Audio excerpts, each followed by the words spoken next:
तमाम ग्रामीण वासियों, हम आपके बीच में कुछ मुद्दे हैं और मुद्दे की बात सतपाल जी ने जहां से शुरू किया, जहां बात छोड़ी है वहां से मैं आगे शुरू कर लेती हूँ। जैसा कि हमने पहले ही बताया कि हम कोई राजनीतिक पार्टी नहीं है, हम आपसे कोई वोट लेने नहीं आए हैं। हम हमारा दुख तकलीफ जो है जनता का, आज वो जनता की दुख तकलीफ का समाधान कैसे हो, आज हम किस संकट से गुजर रहे हैं उसका समाधान कैसे हो, ये बातचीत आपके बीच में करने के लिए आए हैं। ये भी पक्की बात है कि हम आपके लिए कोई बस नहीं भेजेंगे, क्योंकि बस जो भेजते हैं या जो पैसा देके जो आप लोगों को लेके जाते हैं और जो रैलियों में आपको हलवा पूरी खिलाते हैं, वो आप लोगों की हलवा पूरी जो है आपकी प्लेट में नमक रोटी भी ना बचे, उस बात का कैसा प्रबंध कर रहे हैं ये हम सब जानते हैं। जब यहाँ से परिवार पहचान पत्र की बात हम कर रहे थे तब किसी ने बताया था, वो ये कहना चाह रहे थे बीच में, हम जो समझे कि आप लोगों के राशन कार्ड कट गए हैं। वही बात हमने भी बताई कि 9 लाख राशन कार्ड कट गए हैं। वो 9 लाख उन्हीं लोगों के राशन कार्ड कटे हैं जिनके घर में आमदनी के साधन नहीं है। और हमारी मांग केवल ये नहीं है कि वो राशन कार्ड वापस बने, हमारी मांग ये है कि सबके पास राशन कार्ड होना चाहिए, और न केवल राशन कार्ड होना चाहिए, उस राशन कार्ड पे सबको राशन डिपो पे जैसे पहले 14 चीजें मिलती थी वैसे ही सबको 14 चीजें मिलनी चाहिए, ये मांग है। हमें सबको याद होगा, हम जाते थे राशन डिपो पे राशन लेने के लिए, वहाँ पे हमें चाय पत्ती भी मिलती थी, चीनी भी मिलती थी, कपड़े धोने का साबुन भी मिलता था, बच्चों के स्कूल की ड्रेस भी मिलती थी, कॉपी भी मिलती थी, माचिस तक भी वहाँ हमें राशन डिपो पे मिलती थी, सरसों का तेल, मिट्टी का तेल, सारी 14 चीजें राशन कार्ड पे राशन डिपो पे मिला करती, वे सारी काट दी। आज हम ये कहते हैं कि ये सारी चीज राशन डिपो पे मिलनी चाहिए, सभी जरूरतमंदों के राशन कार्ड बनने चाहिए। दूसरी बात ये कि हम लोगों को उलझा रखा सरकार ने, अपने कागज तो है थैली में और हम रोज कंप्यूटर वाले के पास खड़े रहते हैं, एक गलती ठीक करा के आते हैं, फिर दूसरी निकल जाती है, फिर दूसरी ठीक कराते हैं, तीसरी निकल जाती है, और जैसे जैसे भी हम उसको ठीक कराते हैं हमें बाद में पता चलता है या गलती ठीक को न हुई। कई बार हमें ऐसी अड़चने आती हैं कि एक आदमी को भी चंडीगढ़ तक के भी चक्कर लगाने पड़ते हैं अपनी फैमिली आईडी ठीक कराने के लिए। तो ये सारा मामला, ये सारा मसला आज ये चल रहा है, इसका समाधान क्या हो, हमारे सामने संकट ये है, जिसका सोल्यूशन कैसे करें। सरकार जो प्रचार करते हैं, जो अपनी रैली में पैसे देके लोगों को लेके जाते हैं, जो आपको रैलियों में हलवा पूरी खिलाते हैं, वो लोग ही जो हैं बड़ा बड़ा प्रचार भी करते हैं, और सच्चाई उसके विपरीत ये है कि जो हम सब जानते हैं, प्रचार सरकार कर रही है कि हमने महिलाओं को फ्री में सिलेंडर बांट दिए, लेकिन हमारे हालात ये हैं कि उस सिलेंडर में गैस भरवाने के लिए हमारे पास पैसे ही नहीं है। जब हमने ये कमल का फूल का बटन नहीं दबाया था तब तो हम 350 रुपए का सिलेंडर लेते थे, आज वो इसी सिलेंडर के हमें 1200 रुपए देने पड़ते हैं। हालात ये है, हम क्या चाहते हैं, ये हमारा मुद्दा है, हम ये चाहते हो कि हमें ये 1200 का सिलेंडर वापस 350 रुपए में मिलना चाहिए। तय करनाल आयो और न्यू लगता हो कि भाई कोई बात नहीं, 1200 का सिलेंडर ठीक है, सरकार ठीक कर रही है, फिर वह आप वाली बात, दूसरी बात भी ठीक ही है। रोजगार नहीं है, दिहाड़ी मजदूरी नहीं है, हमारे पास मजदूरी मिलती ही नहीं है, और मनरेगा के अंदर भी काम नहीं मिलता है। आप सोचते होंगे मनरेगा की स्कीम है, इसमें और कुछ काम नहीं मिलता, तो कम से कम इसी में हमें गांव में दिहाड़ी मजदूरी मिल जाए, वो भी नहीं मिलती है। उसके लिए नारे लगाने पड़ते हैं, प्रदर्शन करने पड़ते हैं, हमें जो है जाना पड़ता है, बीडीपीओ के पास जाना पड़ता है, और वो काम मिल जाए तो भी उसकी पैमाइश ठीक नहीं करते। हम जितनी दिहाड़ी हम करते हैं वो सारी दिहाड़ी उसमें चढ़ाई नहीं जाती, वो जब दिहाड़ी चढ़ जाती है उसके बाद उसके पैसे हमें नहीं मिलते, हमें फिर प्रदर्शन करना पड़ता है, फिर वो पैसे वो कि हमारी दिहाड़ी दो, करे हुए काम की दिहाड़ी दो, ये कहने के लिए वापस हमें फिर से प्रदर्शन करने पड़ते हैं। ये हमारे हालात हैं आज के दिन। आमदनी का कोई साधन नहीं बचा, बच्चों के लिए नौकरी नहीं है, और गरीब के तो बच्चे कैसे अनपढ़ रहे, इस बात का प्रबंध भी सरकार ने पूरा कर दिया है। जो ये चिराग योजना लेके आ रहे हैं, आप सबने सुना होगा, आपने किसी ने उसका फायदा भी मिला हो और आप खुश भी हुए हो कि हमारे बच्चे की जो है फीस वो सरकार देती है, खुश हो गए हो इस बात से। लेकिन वो क्या कर रहे हैं, वो कह रहे हैं कि जिसका बच्चा पहले से प्राइवेट स्कूल में जाता है उसकी कोई फीस सरकार नहीं देगी, वे फीस तो अपने आप देंगे। आप सरकारी स्कूल में से बच्चे को निकालो, उसको प्राइवेट स्कूल में डालो, तब वो है चिराग योजना, उसकी फीस सरकार देगी। क्यों देगी? ताकि सारे सरकारी स्कूलों को ताला लगाया जा सके। और जब सरकारी स्कूल का ताला लग जाएगा तो इसी चिराग योजना पावेगी, जिसे आपने गैस की सब्सिडी पाई। गैस की सब्सिडी भी मिलती होगी, मोदी के अनुसार तो मिल ही रही होगी, है ना, 3 रुपए। कोई बात नहीं, ठीक है। तो ये हालात हैं आज। वो सरकारी स्कूल जब बंद हो जाएंगे, उसके बाद जब कोई चिराग योजना नहीं होगी, हमारे पास फीस देने के लिए पैसे नहीं होंगे प्राइवेट स्कूलों के, हमारे बच्चे अनपढ़ रहेंगे। ये उनकी साजिश है कि दलितों के, गरीबों के बच्चे अनपढ़ रहें, ताकि उनको बंधुआ मजदूर की तरह से उनसे काम करवाया जा सके, उनको अज्ञान रखा जा सके, उनसे को तभी जो है हकों और अधिकारों से वंचित किया जा सके। ये आज हमारे देश के अंदर माहौल चल रहा है। बात इतनी सी नहीं है, इससे आगे हो रही है। आज हम बात करते हैं कि हमारे बच्चे के पास रोजगार नहीं है, उसको रोजगार होना चाहिए। देश तो सारा बेच दिया। हम जो रेल में बैठ के चले जाते थे, इधर उधर सफर हमारा थोड़ा सस्ता हो जाता था, रेल बेच दी, रोडवेज बेच दी, उसकी बस बेच दी, तमाम जितनी भी सरकारी स्कीम थी सारी बेच दी। बैंक भी नुकवाई, बैंक भी प्राइवेट होंगे। जो बड़े बड़े पूंजीपति हैं, अडानी अंबानी जैसे, उनके ही बैंक भी उनके होंगे। सारा सौदा, सारा सिस्टम उनके हाथ में धका दिया। यहाँ तक कि ये राष्ट्रीय पाइपलाइन का नाम लेके गांव का स्टेडियम भी उनका, यह रोड भी उनके। इब रोड पे आप एक ठेला लगाकर उस पे केड़े बेचन के या चाय की टपरी लगाने जोगे भी नहीं छोड़े, वो भी काम आपने ना करन दे। आप एक भैंस पाल लिया करते, 2 भैंस पाल के अपना गुजारा करते थे, उस पे भी कह रहे हैं कि उन भैंसों का रजिस्ट्रेशन कराओ, और 2 भैंस तक फालतू रखोगे तो वो व्यवसाय हो गया, आपका व्यापार हो जाएगा। वो उस पे जो है फिर सरकार उसकी पूछताछ करेगी आपसे, आपको बताएगी आप दूध कहाँ बेचोगे। आप गांव में आपस में दूध नहीं बेच सकते, ये स्कीम लेके आने जा रही है।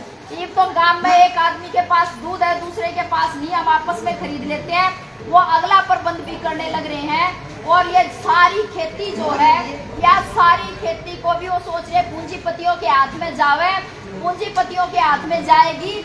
आज तो आप भैंस पाड़ा तो किसी के खेत में तो कोई न्यार भी पाड़ लिया, किसी के डोड़े पर तभी कुछ मतलब कोई हरा घास काट लिया, किसी तरीके से भैंस गाय कोई पाड़ सकते हैं। आने वाले समय में इस बात का भी प्रबंध नहीं रहेगा। नया बिजली का बिल लेके आ रहे हैं, और नुकवा है पहला बिल नए मीटर लगावांगे स्मार्ट, पहला मीटर में पीछे डलवाइयो, जो करवा टेलीविजन की छतरी में डलवाते हो वैसे ही, या फोन में डलवाते हो, और फिर बिजली जलाइयो। जब पहले पीछे ना डलवाओगे तो आपका लट्टू जो है वो लट्टू भी आपका नहीं जलेगा। आपको अपनी लालटेन संभाल के रखनी पड़ेगी, वापस अपने दिए बाती पर जाना पड़ेगा। अब यो एक पंखा और एक यो लट्टू जलाने जोगे भी नहीं रहेंगे। ये आज माहौल है देश का। और जब ये वोट लेने आते हैं, अपना कोई बात याद नहीं रहती, या बात इनने बेरा है, और ये भूलवाते हैं जान पूछ के। सारी पार्टी वाले ने सोचा या तो एक भी बात याद ना आवे कि हमारी बुढ़ापा पेंशन काट रखी है, हमारी विधवा पेंशन काट रखी है, हमारी विकलांग पेंशन काट दी, हमारे राशन कार्ड काट दिए, फैमिली आईडी के चक्कर में हमें जो है रोज ये भगा के हम मार दिए, ये हमारा दिहाड़ी मजदूरी नहीं मिलती है, या महंगाई बढ़ गई हो, गैस का सिलेंडर 1200 का हो गया। ये सारी बात अपना याद ना आवे, इसलिए वो और प्रचार करते हैं। फिर कहते हैं जातियों के आप इकट्ठे हो जाओ, है ना, जातीय गौरव बनाने की कोशिश करते हैं, 35-1 का नारा लगाते हैं, फिर कहते हैं हम आपकी जाति के हैं इसलिए आप हमें वोट देना। हम हिंदू हैं, हिंदुओं की पार्टी, हिंदुओं को वोट देना। आप लोगों को धर्म के नाम पे लड़वाते हैं, आप लोगों को जाति के नाम पे लड़वाते हैं, और धर्म और जाति के नाम पे लड़वा के बना के आपने बावड़ा आपकी वोट ले जाते हैं और फिर आपके ऊपर वैसा ही डंडा चलाते हैं जैसा चला रहे हैं। यदि हमें इस बात का समाधान चाहिए तो इस बात के समाधान के लिए हमें संगठनों की जरूरत होती है। उसके लिए संगठन बनाना पड़ता है और ये मजदूरों का सीटू जो है ये मजदूरों का संगठन है। ये अलग अलग तरह की यूनियन बनाता है।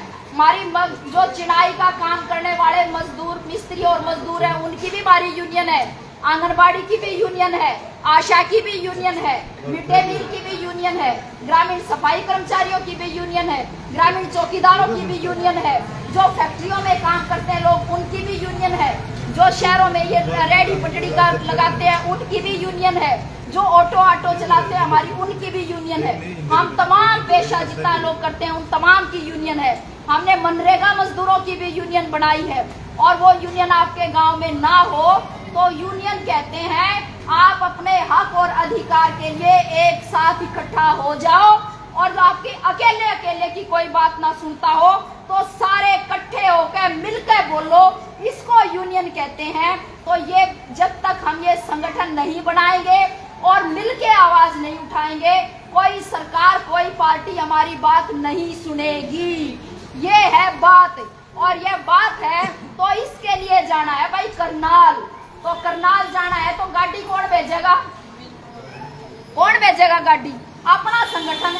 हम इकट्ठे हो रहे, मजदूर इकट्ठे हो रहे, कर्मचारी इकट्ठा हो रहा है तो उसके लिए गाड़ी कोई धन्ना सेठ अडानी अंबानी भेज देगा के? वह क्यों भेजेंगे? उनके खिलाफ नारे लगाने जावे बीजेपी वाले भेजेंगे, वह भी ना भेजे, ना कांग्रेसी भेजे, कोई ना भेजे गाड़ी अपने लिए। मुद्दा हमारा अपना काम अपना तो पीछे भी अपने। जब हम अपने हक की बात कर सकेंगे, अन्यथा आप सारे जाना हा कि जिसकी खावे बाकड़ी उसके गावे गीत।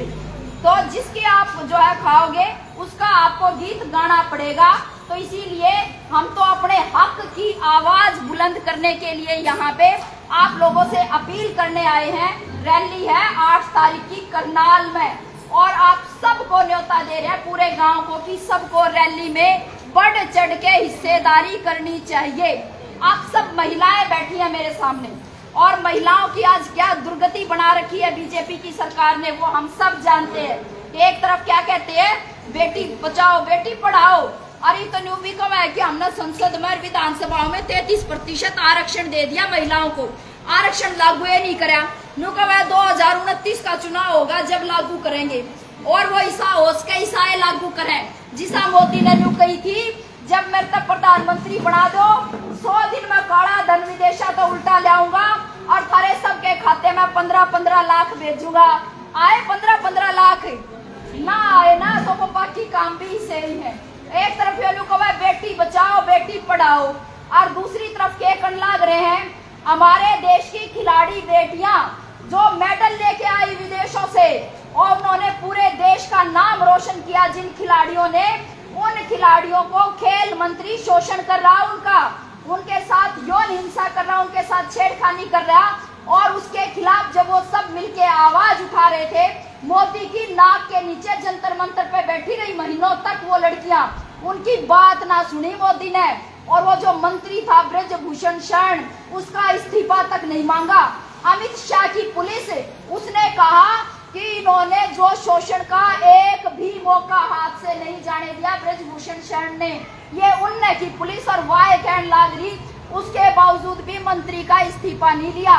हरियाणा का खेल मंत्री संदीप सिंह आप लोगों ने सुना हो तो हॉकी की खिलाड़ी, उसने कहा कि ये मेरे साथ गलत कर रहा है, गलत व्यवहार कर रहा है, उसकी शिकायत दर्ज नहीं की। हमारे जैसे संगठनों ने जब सड़क पे उतर के आवाज उठाई और ये कहा कि भाई ये शिकायत दर्ज करो मंत्री की, मुश्किल से तो शिकायत दर्ज हुई उसकी।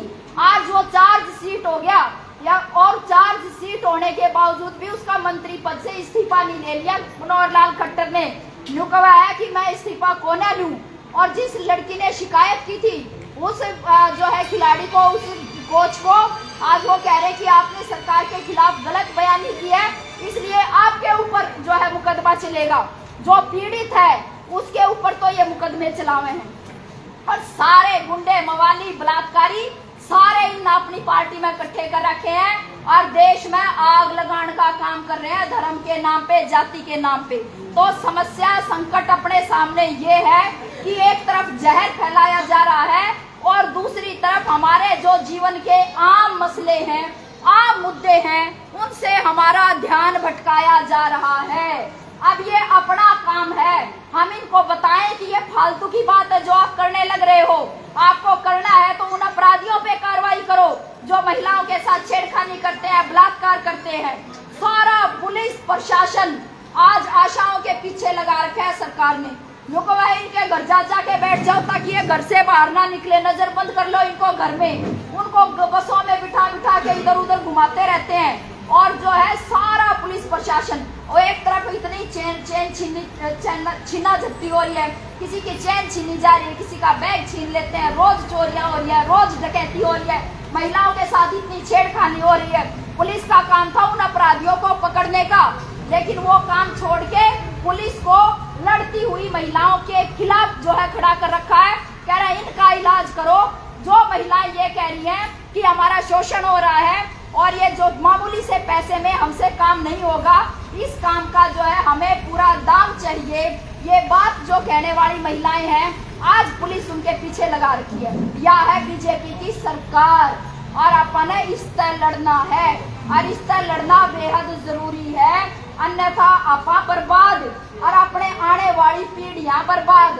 क्योंकि उन दौरान नौकरी पेशा तो कुछ रहा नहीं, कुछ तो बढ़ रहे हैं अपराधी और कुछ जो है डिप्रेशन में आकर, टेंशन में आकर कुछ तो वो पागल हो जाते हैं। कोई छात पर से कूद जा, कोई नहर में कूद जा, कोई स्प्रे पी जा। हमारे छोटे छोटे बच्चे 17-18 साल से लेके 22-23 साल की उम्र के जो बच्चे हैं, इतनी आत्महत्याएं बढ़ गई है इस टेंशन में कि हमारा क्या होगा, नंबर कम आ जाए, इतनी लग गए कि गई हमारी जिंदगी तो किसी काम किए ना रही, इससे अच्छा तो जीना क्या। हमारा टेंशन है, अंतिम बात बता रही है, हमें टेंशन है इस बात की कि हमारा बालक 10वीं कर लेगा, उसने कौन सी कोचिंग दिलावे, वो क्या करेगा। जिसके पास पैसे उसके बच्चे तो कोचिंग ले ले, और जिनके पास पैसे नहीं है उनके बालक क्या करेंगे, कड़ाए जाएंगे। एक चपड़ासी की नौकरी भी नहीं लागती, चपड़ासी की नौकरी के लिए भी कोचिंग सेंटर खुल रहे हैं कि भाई चपड़ासी की नौकरी लागनी है तो यार आओ हमारे कोचिंग सेंटर में, लाख रुपये फीस दो। और फिर पेपर नहीं होते, और पेपर हो जा तो वह लीक हो जा, एक बार लीक हो जा, फिर दूसरी बार लीक हो जा, फिर तीसरी बार लीक हो जा। और प्रचार क्या कर रहे हैं, सारी बसा पे सब जगह लिखवा रखा, बिना खर्ची बिना पर्ची। लेकिन सच्चाई क्या है, सच्चाई ये है बिना सिफारिश के किसी ने नौकरी नहीं मिल रही है और नौकरी मिलने नहीं रही है। कुछ किसी का ज्वाइनिंग लेटर आ जाए तो उसने ज्वाइन नहीं करवाते, किसी के रिजल्ट नहीं आते, कितना पेपर नहीं होते, कितना यो सारा सिस्टम देश में आज चला हुआ है।